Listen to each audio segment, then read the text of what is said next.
We were talking a little bit about how oftentimes when people are thinking about fitting MAIHDA models, they might be using individual level data to construct their strata and conduct the analyses. And so there is a risk of that.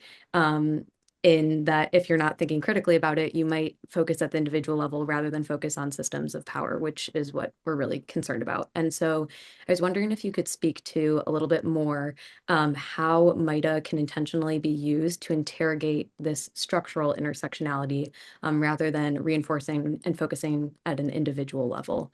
And I know you were sort of talking about this in like maybe a reconceptualization of what our exposure of interest is, so that the exposure of interest is not actually anything existing at the individual level. And so, yeah, I will stop there because maybe I'll feed you the answer that I think Yeah. about. I think there's lots of ways to tackle this. One is if you're going into it with a very particular policy question, or you're focusing on whatever your topic of interest is, whatever your question that is driving you is, if there's a reason that you are asking it, maybe look to that. That could actually very clearly lead to the answer. Like if you're trying to say, the effect of this policy was this, I'm going to document the inequalities that came about because of this. That has a strong narrative behind it. If you're keeping those structural things in mind, even if you're using individual level variables, you're going to see that through on the project. But now there are ways of actually integrating some of these more structural level variables, whatever they may be, into this really flexible framework. So that's one approach. What are some other things? Oh, I'll have to think on this a bit more. Did you have a place you were going with it? There's a lot of ways you could take that. Um, I think no, like anything that you want to share is great. yeah. And I was also just thinking about, I mean, you just alluded to this a little bit, but in terms of thinking about maybe forms of structural discrimination as your actual measures. And so then maybe we're thinking about social identities as effect modifiers or even just markers of someone's social location rather than the exposure itself, especially when we were talking about like what are we seeking to intervene upon.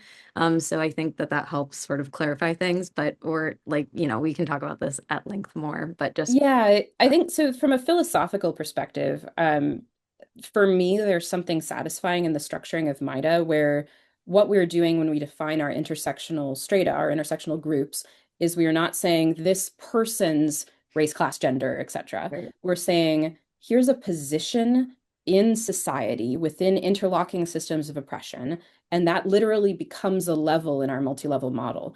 It's taking those things that, yes, people self-identified with them, so they started out as individual level variables, but we're using them to define these social groups.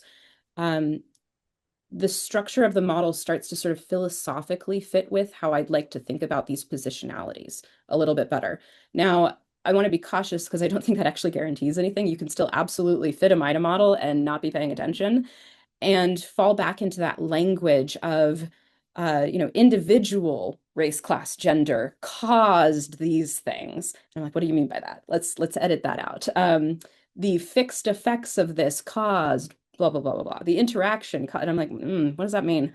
Where are you going with this? Let's think about rephrasing it. Let's think about this in terms of what is creating inequalities across groups.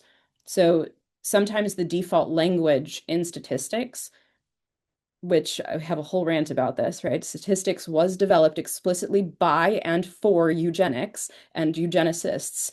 The language that we fall back into sounds very individual level and biological determinist because of that origin, right? So what we're trying to do is use this tool that was crafted to prove white man superiority, able-bodied superiority over everybody else, and we're using it to look at inequalities.